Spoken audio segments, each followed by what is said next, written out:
Let me get your sense then of what the president was hinting at last night, Sheriff. Has he talked to you personally on the phone lately? No, he has not, and that's okay.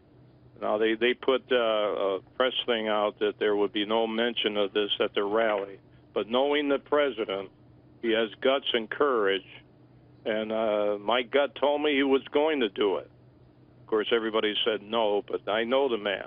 So you think even in light of Charlottesville and what happened there, and that maybe that's why such a pardon, if one would be considered, is being delayed, do you think that's a factor here? Oh, I don't know. But he wasn't ashamed. He really went out there and talked about it. That's him. He's still in charge. He's the president. And I have a great deal of respect for him. I always will have, pardon or no pardon.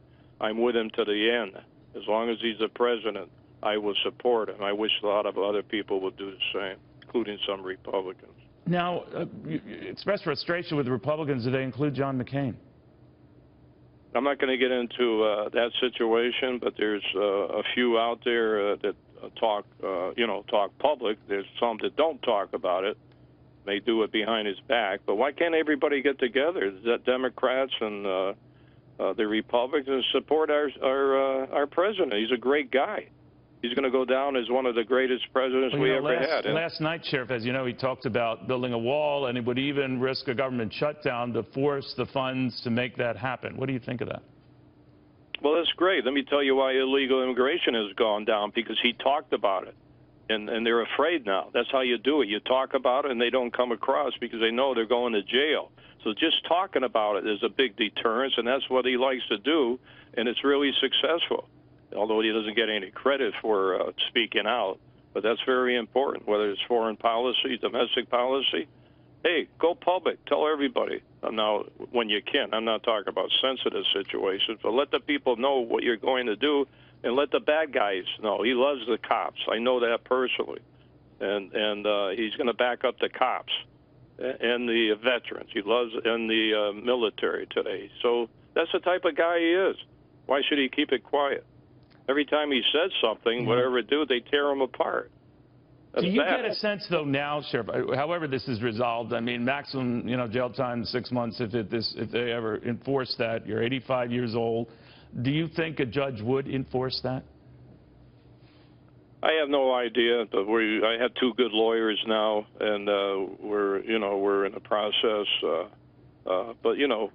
Hey, Neil, I got two parking tickets in my whole life. Think of that. 2 parking tickets, 55 years, joined the Army when the Korean War broke out. Now I got to sit at a defense table as a criminal when I did nothing wrong? Come on. So when you would round up illegals, what was the criteria that you used that became so controversial? What was it? Well, first of all, I had the authority, my people, to do it because we had the authority to act as immigration officers. Number 2, there was certain criteria. We didn't go around stopping people because of their color. We stopped them on a violation of law, and pursuant to that, if they're here illegally, and the Supreme Court said today that you can do that, stop people and ask where they're from. So it's a very controversial situation. A lot of people don't understand it. So I'm fighting it out, and we'll see what happens. Are you, after all of this, bitter? The what, Neil? Are you bitter?